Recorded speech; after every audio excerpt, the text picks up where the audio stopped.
بسم اللہ الرحمن الرحیم نحمدہ ونصلی علی رسولہ الکریم اما بعد فاعوذ باللہ من الشیطان الرجیم بسم اللہ الرحمن الرحیم۔ ناظرین کرام،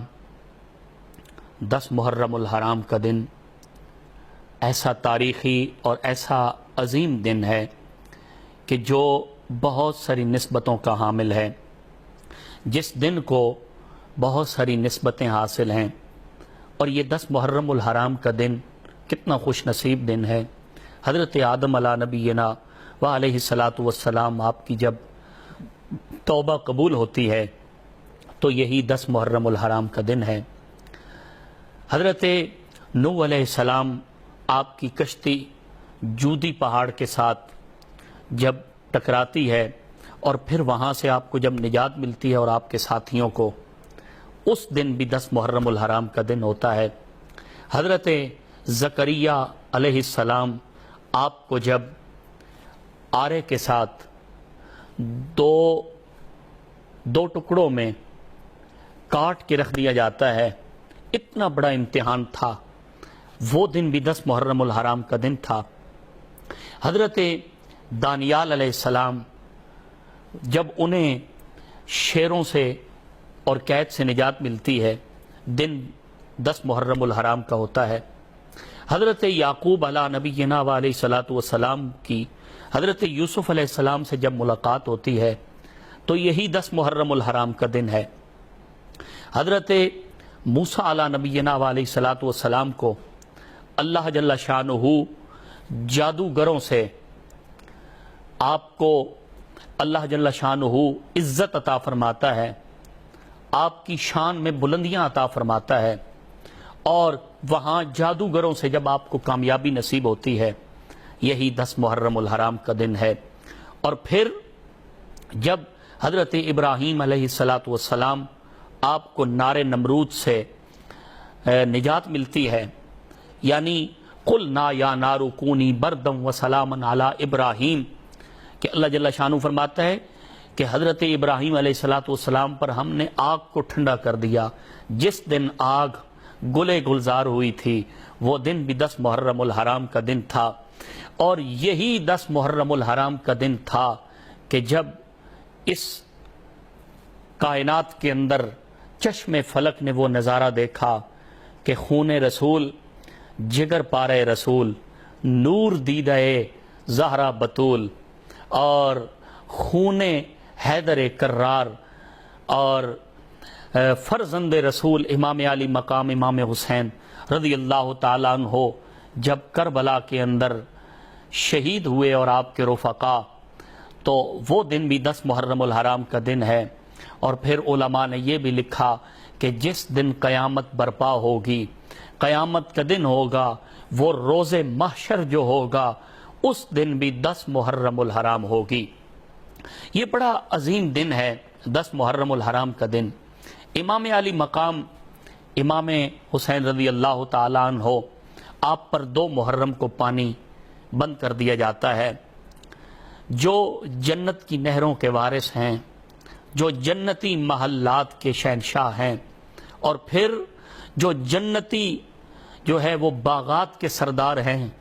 آج انہی پہ نہر فرات کا پانی بند کر دیا گیا ہے۔ اللہ اکبر، اللہ جل شانہ کا یہ بہت بڑا امتحان تھا خاندان رسول پر۔ اور پھر آج لوگوں میں تبصرے کیے جاتے ہیں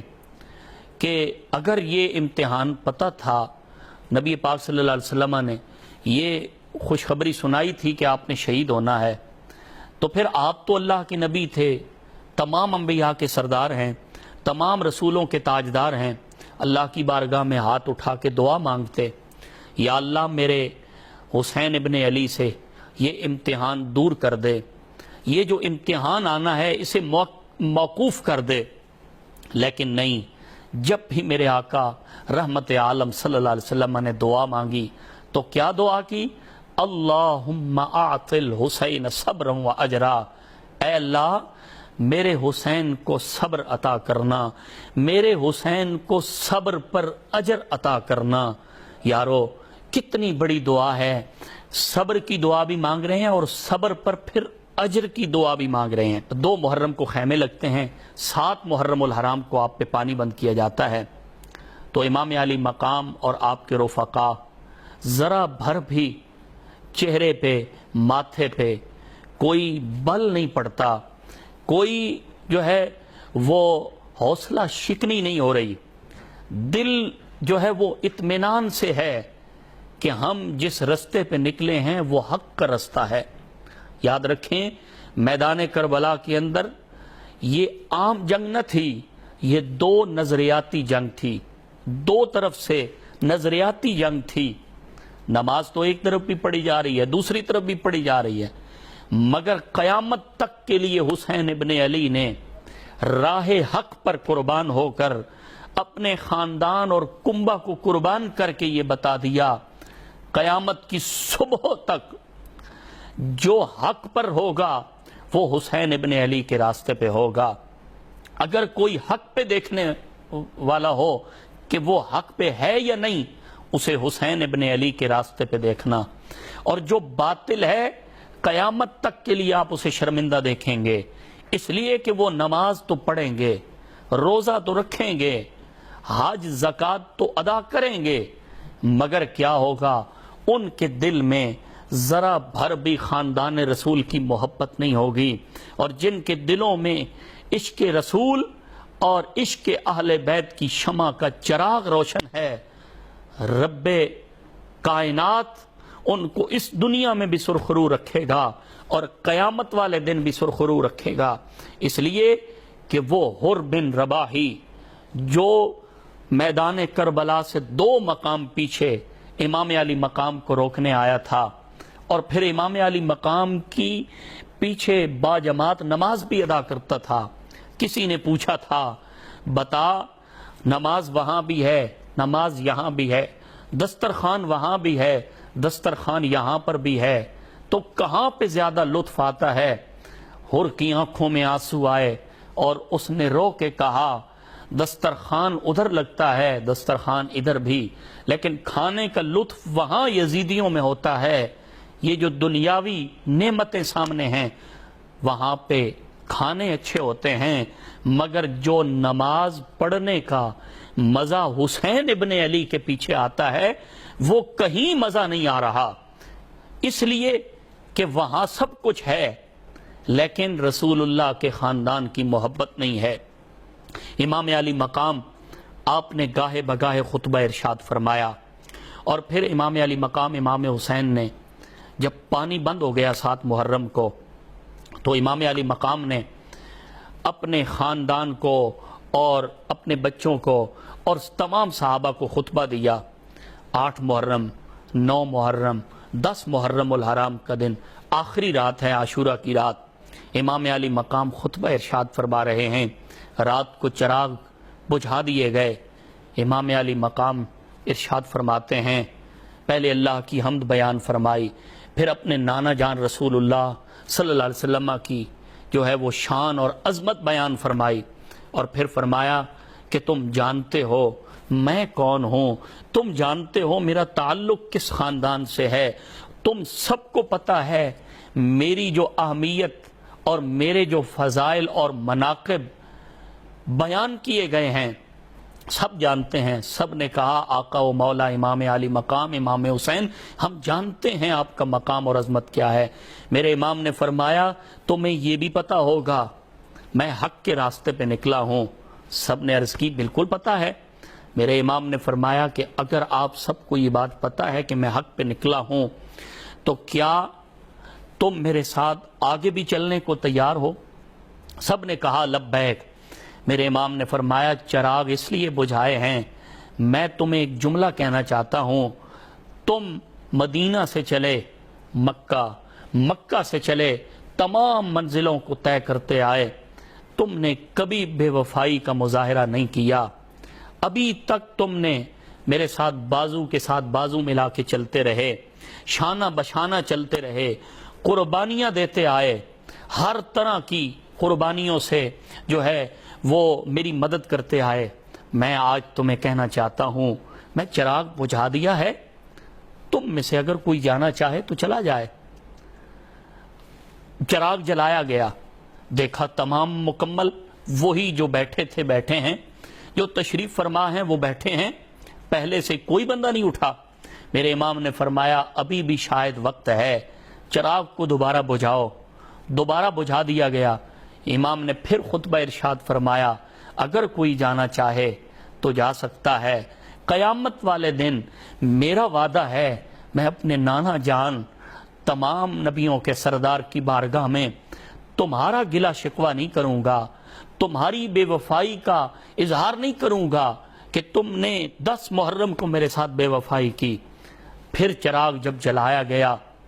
سارے مکمل ہیں، حبیب ابن مظاہر جو بوڑھے صحابی ہیں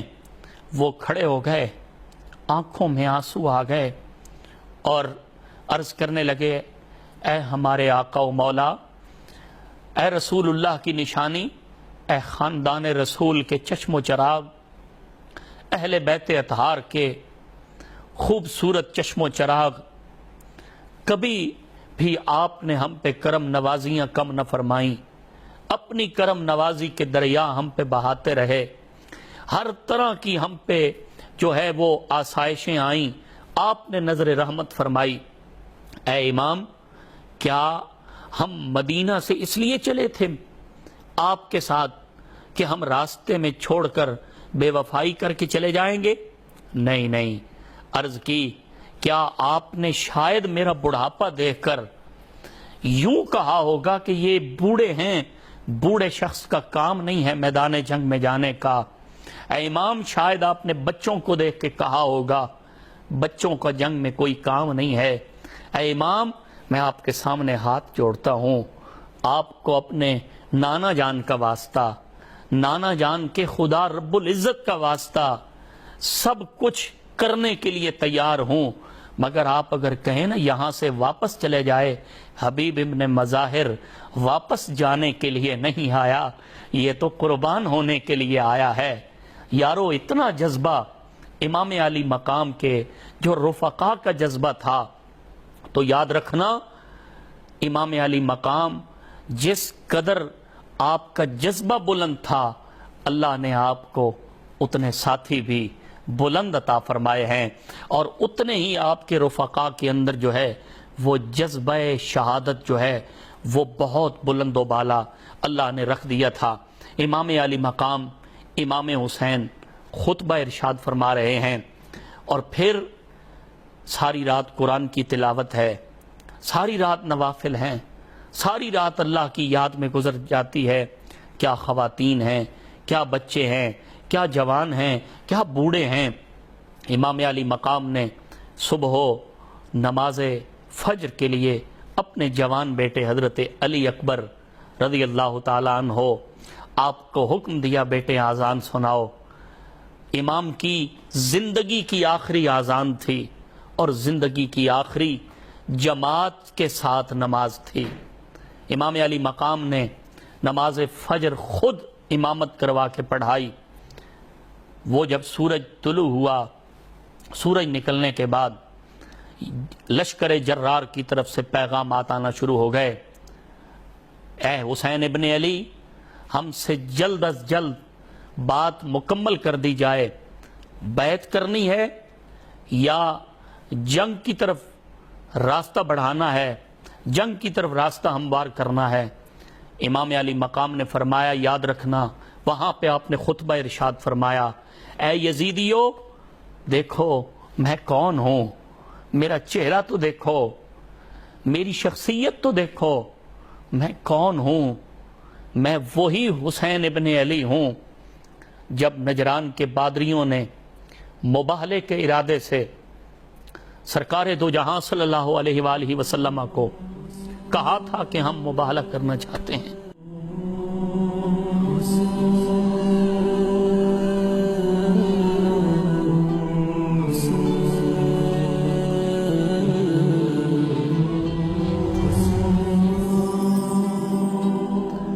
قرآن مجید میں اللہ رب العالمین نے ارشاد فرمایا، قُلْ تَعَالَوْا نَدْعُ أَبْنَاءَنَا وَأَبْنَاءَكُمْ وَنِسَاءَنَا وَنِسَاءَكُمْ وَأَنفُسَنَا وَأَنفُسَكُمْ۔ محبوب آپ فرما دیجئے کہ تم اپنے بیٹوں کو لے آؤ، ہم اپنے بیٹوں کو لے آئیں گے، تم اپنی بیٹیوں کو لے آؤ، اپنی عورتوں کو لے آؤ، ہم اپنی عورتوں کو لے آئیں گے، تم اپنی جانوں کو لے آؤ، ہم اپنی جانوں کو لے آئیں گے۔ ناظرین کرام، یہاں پہ غور طلب بات ہے، یہاں اپنے بیٹوں کو لے آؤ، اس کا مطلب کیا ہے؟ سرکار دو جہاں کے ساتھ اس وقت مباہلہ کے وقت کون تھا؟ دائیں طرف حسن تھے، بائیں طرف حسین تھے۔ امام نے فرمایا سنو میرا چہرہ تو دیکھو۔ جب نجران کے پادری سامنے آئے تھے، انہوں نے ایک تاریخی جملہ کہا تھا۔ امام فخر الدین رازی جو مشہور زمانہ مفسر قرآن ہیں، امام فخر الدین رازی 606 ہجری سن وفات، تفسیر کبیر میں آپ نے یہ جملے لکھے۔ فرمایا نجران کے بڑے بڑے پادریوں نے جب حسن و حسین کے چہروں کو دیکھا، اپنے ساتھیوں کو بڑا پادری کہنے لگا کہ میرے ساتھیوں ان کے چہروں کو تو دیکھو کتنے حسین ہیں۔ آج اگر جن کے چہرے اتنے حسین ہیں، اگر انہوں نے اپنے ننھے منھے ہاتھ رب کی بارگاہ میں اٹھا دیے تو قیامت تک کے لیے ہماری نسلیں ختم ہو جائیں گی، قیامت تک کے لیے ہمارا نام لینے والا کوئی نہیں ہوگا۔ لہٰذا واپس چلو اگر اپنی بقا چاہتے ہو۔ ان کے چہرے اتنے حسین ہیں، بتا ان کی دعا سے کتنا اثر ہوگا، ہماری کایا ہی پلٹتی جائے گی، نام و نشان مٹ جائے گا۔ اس وقت کیا ہوا؟ امام نے فرمایا کہ یاد رکھو جن کو چہرے ہمارے نظر آئے، جو ہمارے چہرے دیکھ کر میدان مباہلہ چھوڑ کے بھاگ گئے تھے، اے یزیدیو تم کس منہ سے میرا سامنا کر رہے ہو؟ کیا عقل پہ اتنے پردے پڑ چکے ہیں؟ کیا لالچ اور ہوس کے اتنے پردے تمہارے دلوں پہ آ چکے ہیں کہ تم نواسہ رسول کو سامنے دیکھ کر کہہ رہے ہو کہ رسول اللہ سے تمہارا رشتہ کیا ہے؟ سب نے کہا امام زیادہ باتیں کرنے کی یہاں ابھی وقت نہیں ہے، جلدی سے حال میں مبارزن کوئی ہے لڑنے والا تو بھیجو۔ روایات میں آتا ہے وہاں دائیں بائیں جو گاؤں موجود تھے آبادی میں، وہاں وہب ابن عبداللہ کلبی کا نام ملتا ہے، جو بنی کلب کا خوبصورت جوان ہے۔ 17 دن ہوئے تھے شادی کو، ماں نے اچانک بیٹے کو نہ باہوں میں لے کر کہا بیٹا، گلے لگ کے رونا شروع ہو گئی اور کہنے لگی حسین ابن علی کربلا میں موجود ہے، یہ ساتھ ہی تو کربلا کی منزل ہے، حسین ابن علی اور ان کا سارا خاندان وہاں جمع ہے، میں نہیں چاہتی کہ ادھر حسین ابن علی رسول اللہ کا نواسہ قربان ہو رہا ہو اور ہم اپنی قربانی پیش نہ کریں۔ رو کے کہنے لگا اماں حکم تو ہو۔ فرمایا میں چاہتی ہوں تو چلا جا اور لشکر حسینی میں جا، قیامت کی صبح تک حسینیوں میں اپنا نام لکھوا دے۔ ناظرین کرام، وہ خوش نصیب جوان جو 18 سال کا جوان ہے، ابھی 17 دن شادی کو ہوئے ہیں، ماں کی اس محبت پر لبیک کہتے ہوئے کہنے لگا ماں میں ایک اجازت لینا چاہتا ہوں، اپنی جو بیوی ہے زوجہ جو نئی میرے نکاح میں 17 دن ہوئے آئی ہے، میں اس کو جا کے خبر کر دوں۔ ماں نے کہا بیٹا نہیں، عورتیں جو ہیں وہ کم عقل ہوتی ہیں، عورتیں جو ہیں وہ ناقص العقل ہوتی ہیں، اور جلد فیصلہ کرنے پہ جو ہے وہ انسان کو مجبور کرتی ہیں۔ اس جو جوان نے جملے کہے، اس نے کہا ماں میرے دل میں عشق رسول کا جو چراغ ہے وہ جل رہا ہے، جو داغ اہل بیت کی محبت کا میرے سینے میں لگ چکا ہے نا، اس داغ کو قیامت تک کوئی عورت بھی، یہ عورت تو کیا ساری دنیا مل جائے، وہ اس داغ کو دھو نہیں پائیں گے۔ میں اہل بیت سے محبت کرتا ہوں۔ اس نوجوان نے خاتون سے جا کے کہا اے میری زوجہ، اے میری نئی دلہن، میں خاندان رسول صلی اللہ علیہ وآلہ وسلم کے ساتھ حسینی لشکر میں شامل ہونا چاہتا ہوں۔ اس خاتون نے رو کے کہا میں اللہ کی بارگاہ میں دعا کیوں نہ کروں، اللہ نے مجھے ایسا شوہر دیا ہے جس کے دل میں حسین ابن علی کی اور حضور کے سارے خاندان کی محبت موجود ہے۔ یارو محبت کر کے تو دیکھو، جب خاندان رسول سے پیار ہو جاتا ہے نا، پھر رب دنیا کی کوئی نعمت ایسی نہیں ہے جو عطا نہیں کرتا۔ جامع شہادت سے بڑی اور کون سی انسان کے لیے نعمت ہو سکتی ہے؟ نبی پاک صلی اللہ علیہ وسلم کے نواسے کے لشکر میں جانے کے لیے اب وہ جوان ریڈی ہے۔ بیوی سے اجازت لی، بیوی نے کہا میں ایک وعدہ تم سے ضرور لوں گی۔ ایک وعدہ وہ کیا ہے؟ وہ وعدہ یہ ہے کہ اللہ کی بارگاہ میں دعا کروں گی، اللہ قیامت والے دن جب تجھے جنت عطا فرمائے، میں گناہگار ضرور ہوں مگر رب کی بارگاہ میں میں یہ دعا کرتی ہوں اللہ تیری اس شہادت کا صدقہ مجھے بھی تیرے ساتھ جنت میں داخلہ عطا فرمائے۔ جنت میں داخلہ عطا فرمانے کے بعد جب ڈھیروں حوریں تیرے دائیں بائیں ہوں گی، اے میرے شوہر وہب ابن عبداللہ کلبی، یاد رکھنا بنی کلب میں تجھ جیسا حسین جوان اور کوئی نہیں ہے۔ اے میرے شوہر میں ناز کرتی ہوں تجھ پہ کہ اللہ نے تجھے شہادت کے لیے چنا اور مجھے تیری بیوی کے لیے چنا، بیوی کی حیثیت سے چنا، لیکن مجھے جنت میں بھول نہ جانا، ان حسین و جمیل جو حوریں ہوں گی ان میں مجھے نہ بھول جانا، مجھے کل جنت میں ضرور یاد رکھنا۔ وعدہ ہو گیا، میدان کربلا میں گئے، ماں اور بہو جو ہے وہ بھی ساتھ ہیں، بیٹا بھی ساتھ ہے۔ امام علی مقام کی بارگاہ میں ماں کہنے لگی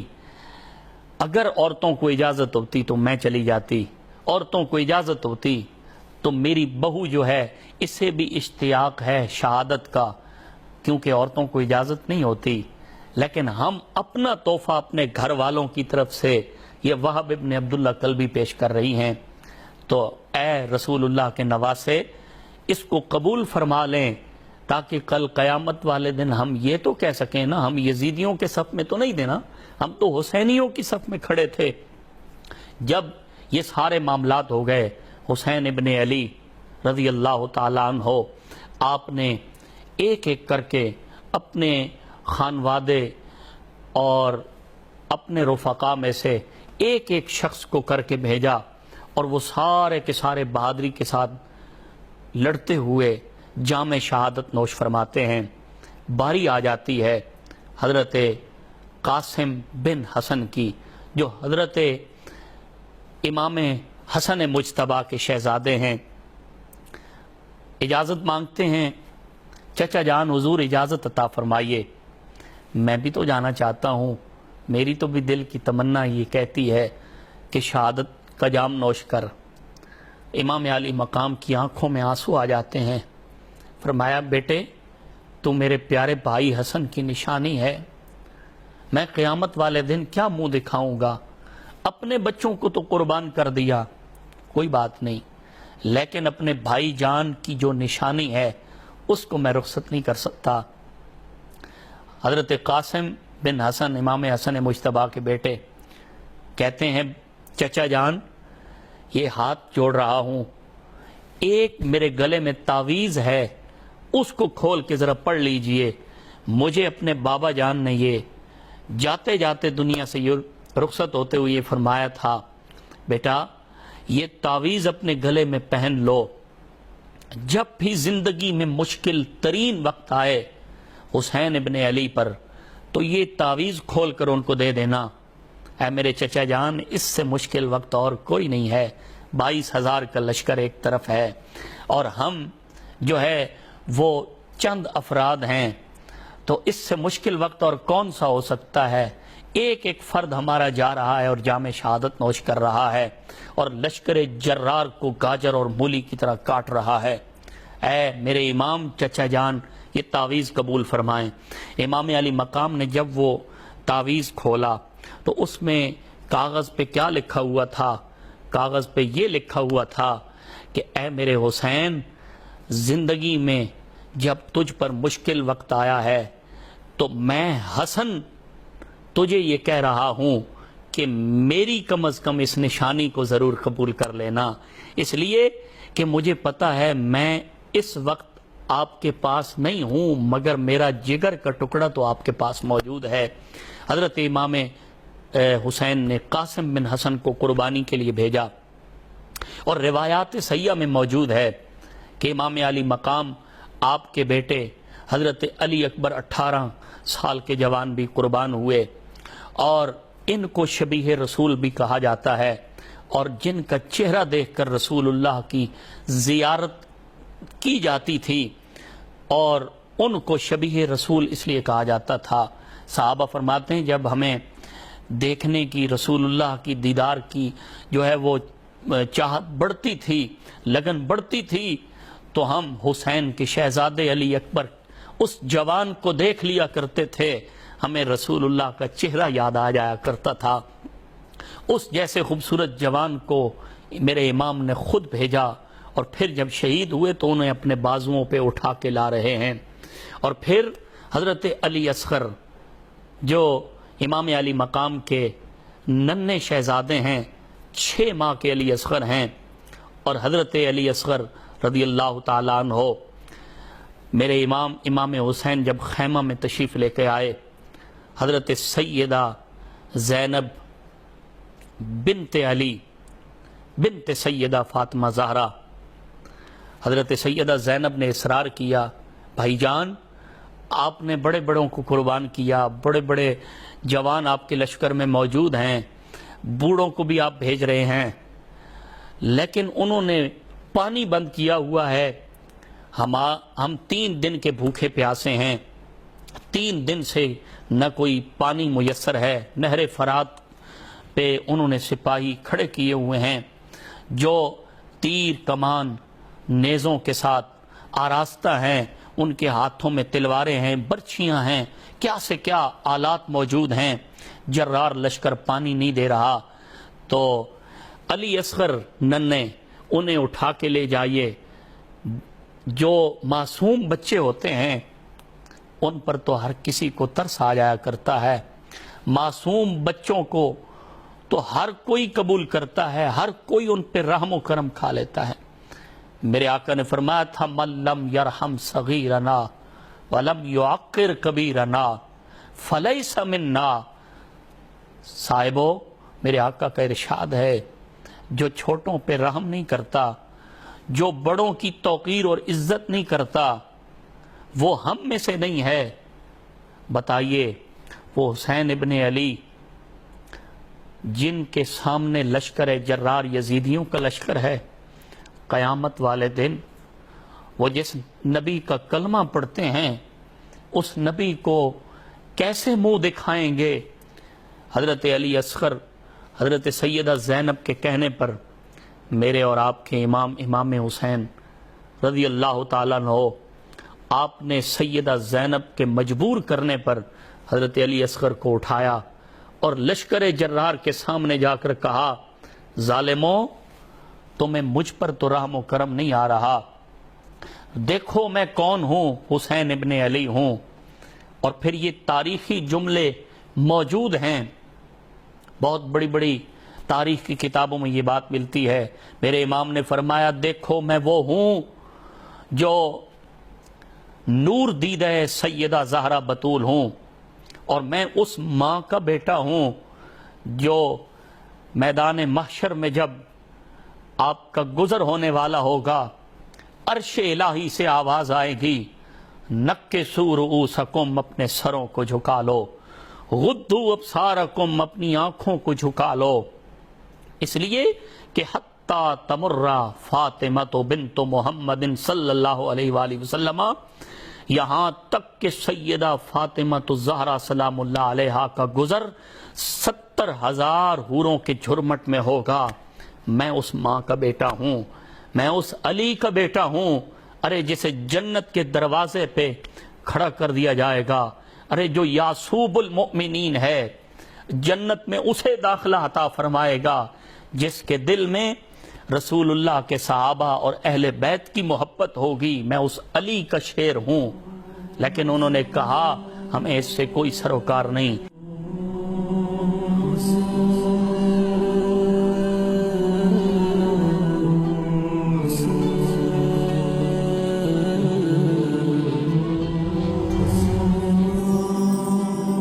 جس نبی کا کلمہ پڑھتے ہو اس نے فرمایا تھا من لم یرحم صغیرنا ولم یعقر کبیرنا، جو بچوں پہ رحم نہیں کرتا، جو بڑوں کی عزت نہیں کرتا، وہ ہم میں سے نہیں ہے، اس بچے پہ تو رحم کرو۔ ان میں سے ایک ظالم نے ایک تیر نکالا اور وہ تیر جناب علی اصغر کی طرف چلایا رضی اللہ تعالیٰ عنہ، اور آپ کے حلق میں دے مارا، اور معاذ اللہ ثم معاذ اللہ اس بدبخت سے بعد میں کسی نے کہا تھا یہ تیر کون سا استعمال کیا تھا؟ اس نے کہا جو ہم معاذ اللہ ثم معاذ اللہ درندے اور جانوروں کے لیے، جنگلی درندوں کے لیے ہم جو تیر استعمال کرتے ہیں، ہم نے اس معصوم کے لیے استعمال کیا تھا۔ ننھے علی اصغر کو 2 بوند کی حاجت تھی، معصوم نے تیروں کا تحفہ تو نہ مانگا تھا۔ سامعین وقار، ناظرین کرام، یہ حضرت علی اصغر بھی شہید ہو جاتے ہیں۔ کرتے کرتے امام علی مقام ایک ایک کو قربان کرتے چلے گئے۔ حبیب ابن مظاہر جو بوڑھے صحابی تھے، انہوں نے بھی خوب جو ہے وہ شہادت کا جام نوش کیا، اور کس انداز میں کیا؟ بوڑھے ہیں، جسم میں طاقت نہیں ہے، مگر اس کے باوجود کئی یزیدیوں کو واصل جہنم کیا، اور پھر آخر میں 10 محرم الحرام کا دن اور دوپہر کا وقت ہے، ظہر اور عصر کا درمیانی وقت ہے۔ امام علی مقام آپ میدان کربلا میں جب نکلنے لگے، سیدہ خاتون جنت سلام اللہ علیہا کی لخت جگر حضرت سیدہ زینب، جو رفیقہ امام علی مقام ہیں، امام حسین کے جو ہے وہ سفر کی رفیقہ ہیں، ہر سفر پہ امام کی جو ہے وہ اپنی باتوں کے ساتھ اور سہاروں کے ساتھ امام علی مقام کو دلاسا دیتی ہیں۔ سیدہ زینب سلام اللہ علیہا آپ عرض کرتی ہیں بھائی جان، نانا جان کا امامہ ہے، میں اپنے ہاتھوں سے آپ کے سر پہ سجاؤں گی۔ امام علی مقام کے سر انور پہ سیدہ زینب نے رسول اللہ صلی اللہ علیہ وآلہ وسلم کا امامہ شریف سجا دیا، اور ہاتھ میں ذوالفقار حیدری جناب علی المرتضیٰ حیدر کرار رضی اللہ تعالیٰ عنہ شیر خدا، آپ کی تلوار مبارک کو ہاتھ میں پکڑایا، اور پھر حضرت امیر حمزہ رضی اللہ تعالی عنہ ان کا جو نیزہ مبارک تھا وہ بھی عطا فرمایا، اور پھر جاتے جاتے حضرت جعفر طیار ان کی ڈھال مبارک جو تھی لوہے کی وہ بھی آپ کو عطا فرمائی، اور کہنے لگی بھائی جان غلطیاں بہنوں سے بھی ہوتی ہیں، غلطیاں سب سے ہوتی ہیں، مگر آپ کی بہن ہونے کے ناطے یہ عرض کر رہی ہوں کہ قیامت والے دن نانا جان سید الانبیاء صلی اللہ علیہ وآلہ وسلم کو یہ ہم سب کے حوالے سے آپ نے یہ فرما دینا ہے کہ نانا جان سیدہ زینب نے کبھی بے وفائی نہیں کی، کبھی سیدہ زینب نے مجھے دکھ نہیں پہنچایا۔ جتنے کوئی بھی معاملات ہوں، قیامت والے دن نانا جان کو یہ ساری خبروں سے آگاہ کرنا ہے۔ امام علی مقام کی آنکھوں میں آنسو ہیں، فرمایا بہن اگر آپ یہ بات کر رہی ہو تو میری طرف سے بھی سن لو، پردے کا خیال رکھنا، جتنی بھی بیویاں ہیں، جتنی بھی خواتین ہیں، ان خواتین کو ہمیشہ پردے کی تلقین کرتے رہنا۔ ناظرین کرام، ہے یہاں آج کے اس پروگرام میں یہ بات ضرور عرض کر دینا چاہتا ہوں، جب بھی کوئی بولنے والا اہل بیت رسول کے بارے میں بیان کرے تو ہوش کے ناخن لینے چاہیے، اور ایسے جملوں سے گریز کرنا چاہیے کہ ان کی چادروں کو پھاڑ دیا گیا معاذ اللہ، ان کے بالوں کو معاذ اللہ کھینچا گیا، ان کے خیموں کو جلایا گیا۔ یاد رکھنا یہ ساری باتیں خاندان رسول پہ نہیں جچتی، یا ہمیں یہ حق نہیں پہنچتا کہ ہم اس خاندان کی بے حرمتی کو بیان کریں۔ اس لیے ہمیں حکم ہوا ہے ہم خاندان رسول سے پیار کریں اور دل سے پیار کریں، اور ایسا پیار کریں کہ تاکہ قیامت والے دن ہمیں یہ پیار ہماری بخشش کا سبب بن جائے۔ اور پھر آج 10 محرم الحرام کا یہ دن ہمیں سبق کیا دیتا ہے؟ ہماری زندگی میں ہر سال 10 محرم کا دن آتا ہے، اور پھر یہ 10 محرم الحرام کا دن جو ہے وہ جمعۃ المبارک کے عظیم دن میں ہے۔ یہ 10 محرم الحرام آج کا دن جمعۃ المبارک کا دن ہے۔ ہمیں کرنا کیا چاہیے؟ ہمیں خاندان رسول صلی اللہ علیہ وآلہ وسلم کے لیے قرآن خوانی کرنی چاہیے۔ قرآن پڑھ کر یہ ہدیہ ان کی بارگاہ میں نذرانہ پیش کرنا چاہیے، درود پاک پڑھ کے، اور پھر ذکر اور اذکار کی اچھی محافل سجا کر کے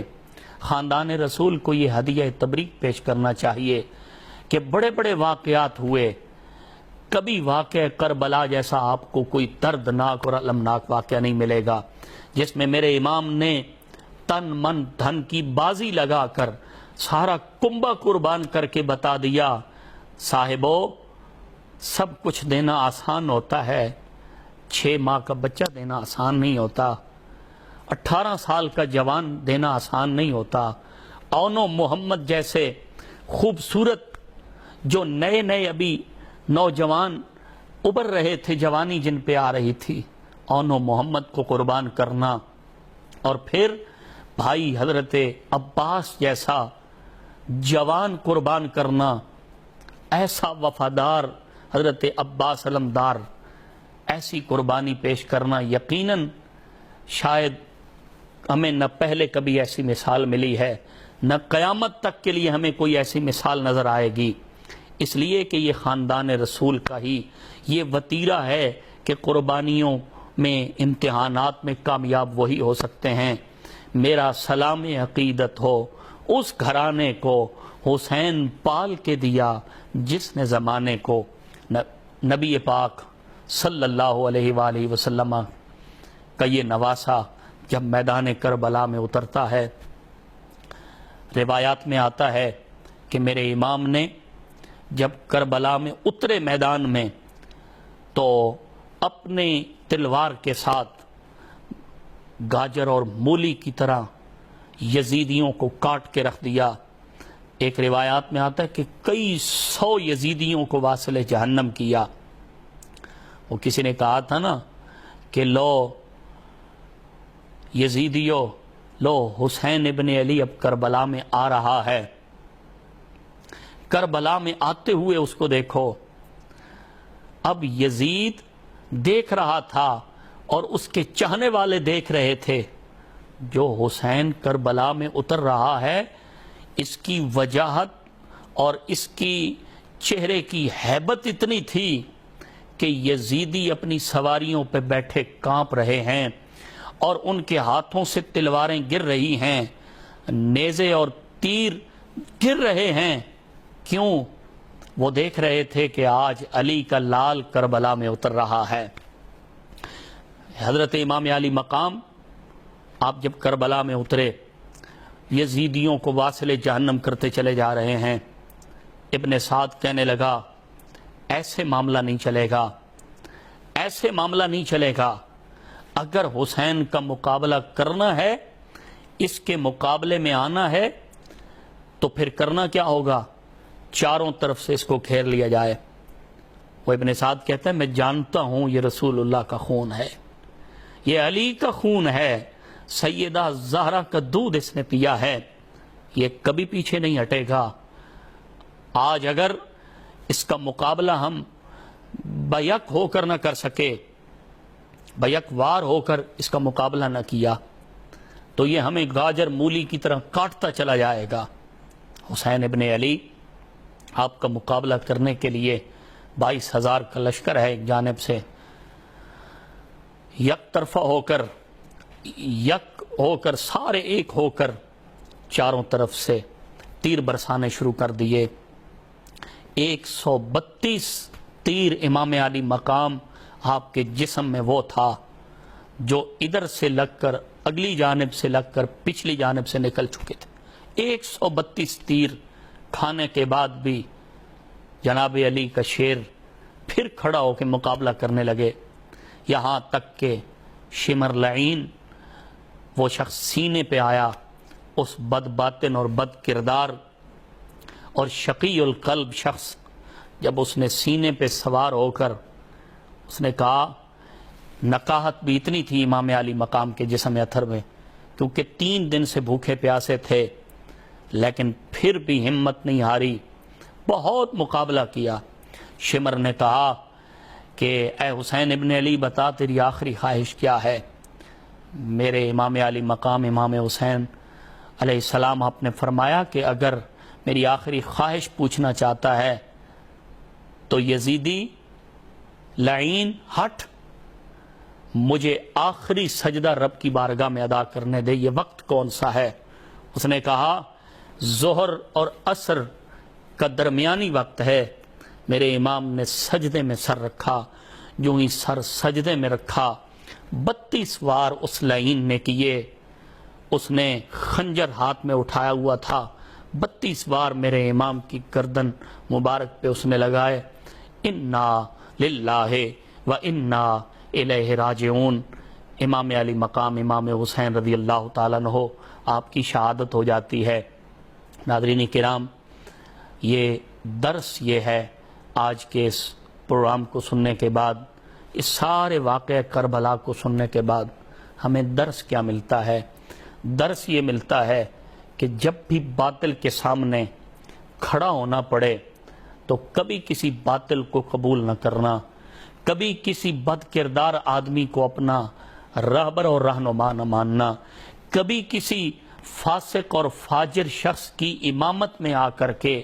اس کی اقتداء میں آ کے لبیک نہ کہنا، اس لیے کہ حسین ابن علی نے یہ درس دے دیا ہے قیامت تک کے لیے ہم کٹ تو سکتے ہیں، جان تو رب کے حوالے کر سکتے ہیں، مگر اپنا ہاتھ کسی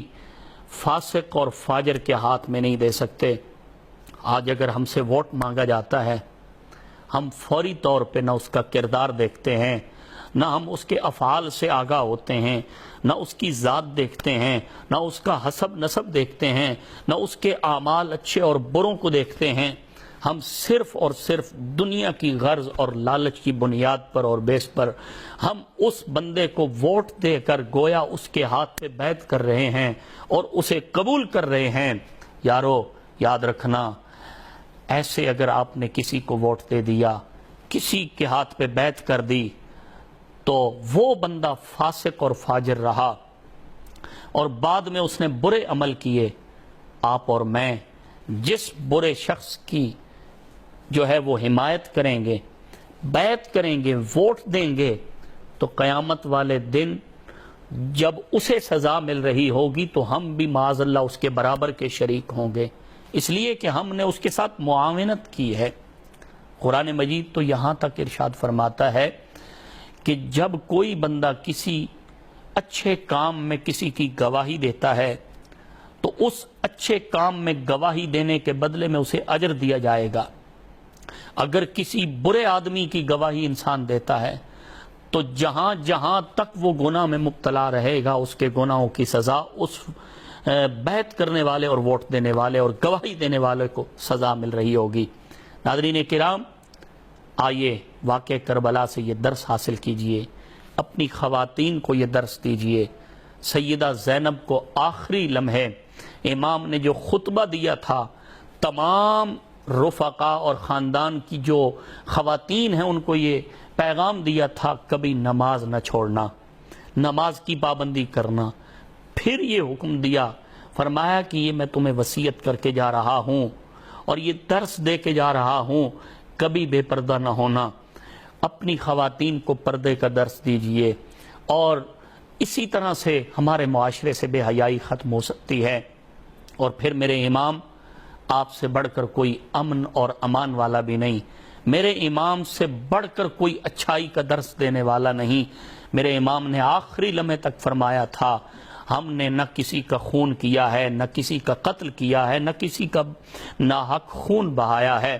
اگر تم پہل کر رہے ہو، اس میں قیامت تک کے لیے بوجھ تمہارے کندھوں پہ ہوگا۔ ہم تو وہ ہیں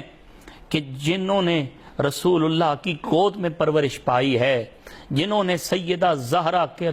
دودھ سے پرورش پائی ہے، جنہوں نے سید الانبیاء صلی اللہ علیہ وسلم کا لعاب مبارک چوس کر جو بڑا ہوا ہے۔ ارے ہم تو چاہتے ہیں ہر طرف امن و امان ہو، کسی کا خون نہ بہایا جائے، مگر یہ ساری پہل یزیدیوں کی طرف سے کی گئی۔ امام کیونکہ حق پہ تھے، امام کیونکہ حق پہ تھے، تو امام نے ہر موڑ پہ یہ کہا، ہم حق پہ ہیں، ہم کٹ تو سکتے ہیں، کسی فاسق فاجر کی بیعت نہیں کر سکتے۔ امام علی مقام وہ عظیم ہستی ہیں کہ جن کے آنے پر رسول خدا صلی اللہ علیہ وسلم، حدیث پاک میں آتا ہے، مسجد نبوی میں سرکار خطبہ ارشاد فرما رہے تھے، اچانک کیا دیکھا، خطبہ ارشاد فرما رہے ہیں اور سامنے سے دو بچے آئے، ایک کا نام ہے حسن، دوسرے کا نام ہے حسین، کبھی گرتے ہیں کبھی اٹھتے ہیں۔ اب یہ سارا منظر احادیث کی کتب میں موجود ہے۔ تمام انبیاء کے سردار رحمت عالم ممبر سے نیچے جلوہ افروز ہوتے ہیں، نیچے تشریف لاتے ہیں، نیچے تشریف لا کر صحابہ کی صفیں جو ہیں وہ چیر کر امام علی مقام امام حسین کو اور امام حسن مجتبیٰ کو اٹھاتے ہیں۔ یعنی بچپنا تھا، اتنا پیار فرماتے ہیں۔ تو بتائیں جب میدان کربلا میں حسین ابن علی شہادت کا جام نوش فرما رہے ہوں گے اور یزیدی بد کردار جب حملہ آور ہو رہے ہوں گے، تو رسول اللہ کے صلی اللہ علیہ وآلہ وسلم آپ کے دل پہ کیا گزر رہی ہوگی۔ اس لیے کہ رسول خدا ان سے بڑا پیار کرتے تھے۔ میرے آقا نے فرمایا تھا، اے سیدہ فاطمہ الزہرا،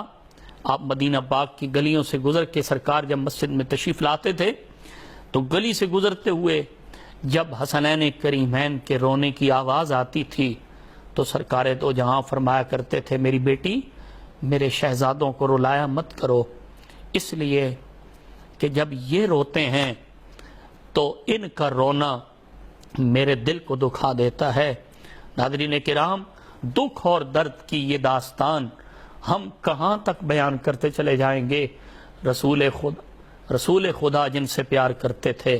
بس آخر میں یہی جملہ عرض کرنا چاہتا ہوں، میرا سلام عقیدت ہو اس گھرانے کو، حسین پال کے دیا جس نے زمانے کو۔ وآخر دعوانا الحمدللہ۔